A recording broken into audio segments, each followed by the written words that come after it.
Hello friends, welcome to my channel.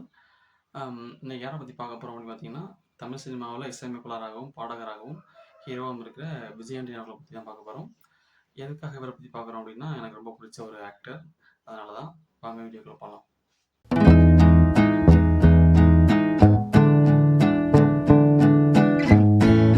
Vijay Antony பிறந்தது எந்த ஊர்னு பார்த்தீங்கன்னா, கன்னியாகுமரி மாவட்டத்தில் உள்ள நாகர்கோவில் இடத்துல தான் பிறந்தார்.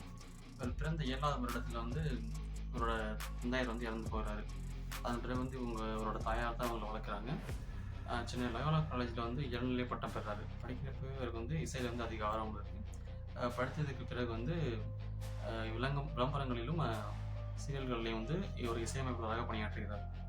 அதன் பிறகு ஆஸ்கார் ரவிச்சந்திரன் அவர்கள் இவருடைய இசையை பார்த்துட்டு இவருடைய முதல் படமான டிஷ்யூம் திரைப்படத்தில் இசையமைப்பவர் கூப்பிட்றாரு. ஆனால் இவர் இசையமைச்சு முதல்ல வெளியான ஒரு படம் இது பார்த்தீங்கன்னா சுக்கிரன் தான்.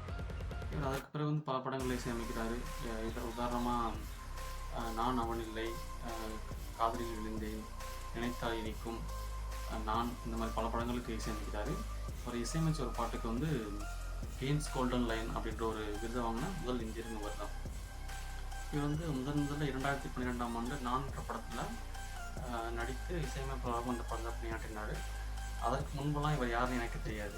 அந்த நான் படத்தை பார்த்ததுக்கப்புறம் தான் அந்த படம் எனக்கு ரொம்ப பிடிச்சிருந்தது. அதுக்கப்புறம் தான் இவர் யார் பார்த்தா இசையமைப்பாளர் அப்படின்றது எனக்கு தெரிய வந்தது. இது மாதிரி எத்தனை பேருக்கு தெரியுன்றதை கமெண்ட் சொல்லுங்கள். நான் படத்துக்கு அப்புறம் சலீம், இந்தியா பாகிஸ்தான் இந்த மாதிரியான படங்கள் நடித்திருந்தார். இவர் வாழ்க்கையே புரட்டி போட்ட ஒரு படம் எதுன்னு பார்த்தீங்கன்னா பிச்சைக்காரன். அந்த படத்தில் இந்தியா முழுவதும் பிரபலமானார். இவர் படங்கள் நடிப்பது மட்டும் இல்லாமல் இவங்களோட மனைவியான பாத்திமா விஜய் ஆண்டனி மூலமாக ஒரு தயாரிப்பு நிறுவனமான விஜய் ஆண்டனி ஃபிலிம் கார்பரேஷன் உருவாக்கினார். இவரோட வாழ்க்கையில் எல்லாமே சரியாக போயிட்டு இருந்தப்போ தான் இவரோட வாழ்க்கையில் பெரிய இடியாக விழுந்தது இவங்களுடைய மகனுடைய இறப்பு.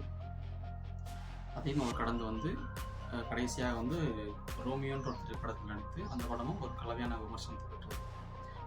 ஒரு சாமானிய மனிதனாக இருந்து இந்த லெவல் வந்திருக்க விஜய் ஆண்டனி அவர்களை பார்க்குறப்ப ரொம்ப மனசு சந்தோஷமாக இருக்குது. அவர் மேலும் மேலும் உயர என்னோட வாழ்த்துக்கள்.